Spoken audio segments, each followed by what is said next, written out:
So what happens when H.P. Lovecraft meets Clive Barker? To be honest, I still am not sure. But let's talk about the Void anyway.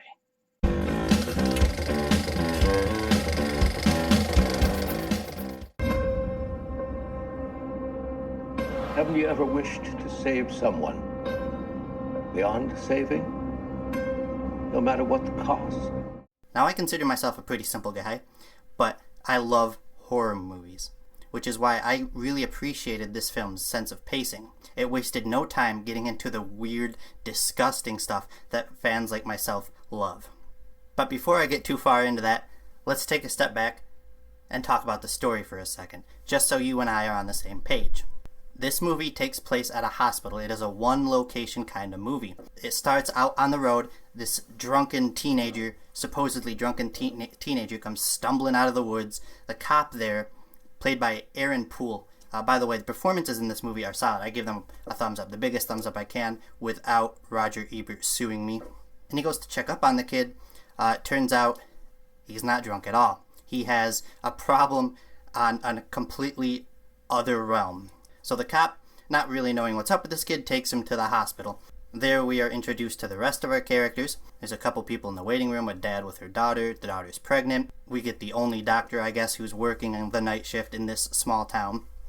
We meet one of the nurses, who is the ex-wife, or current wife, I should say. They're kind of on a break, of this cop, this really angsty teenager who doesn't really want to be there, and an additional couple other people who have short roles. And before anyone knows it, the hospital is surrounded by these weird white-robed Ku Klux Klan looking guys with black triangle on their faces, and they have really, really big knives. But they're not trying to break into the hospital, they're trying to keep the people in the hospital from getting out. And for a bulk of the film, you're not really sure why, but it's an intriguing question, and I kept asking myself, well, what are they waiting for? And this film will have you asking a lot of questions like that question throughout the film. And that's where most of the fun is, because it has you asking questions to yourself that you thought you would never ask. Like, why is this weird tentacle creature growing out of this woman's eyes? And why does everybody want to peel off their face? What's up with that? You're never quite sure what's going on, even once the credits roll. Now, I know a lot of people have been talking about how philosophical this movie gets towards the end, and that it really does. But I applaud this movie for not holding our hands and allowing us to interpret the ending for ourselves. Now, some of the mythology is kind of wishy-washy. You're never quite sure how all of these creatures are related. Why does this monster come from here? Why does this monster come from here?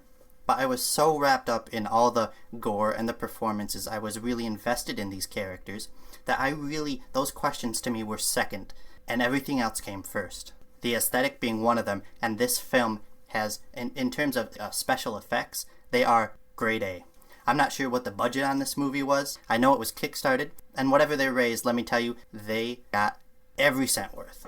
Because this thing is gross, it's fun to look at, these creature designs are strange, they're disgusting, they're haunting, and I think tonally this film is pretty solid. It doesn't really feel or look exactly like anything else. Earlier I alluded to H.P. Lovecraft and Hellraiser, and those are definitely the strongest two influences, but this film, I think, does maintain its own identity. And as a horror fan, I found myself on the edge of my seat. Well, not literally on the edge of my seat, because I was reclined, I was in the front row. It was actually pretty comfortable. Anyway, there's this tension that builds slowly throughout the film. There's never any jump scares. I never felt cheapened. I just was intrigued and disgusted and pleased by all of that. As weird as that sounds, horror fans will understand where I'm coming from. And I really liked these characters.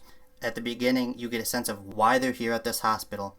But then, as things unravel later in the film and things get weirder and weirder, a handful of them go down into the basement and they start descending into a literal hell. And that's where you start seeing flashbacks. They start reliving terrible moments in their lives. And you start to connect more and learn more about these characters and become more empathetic.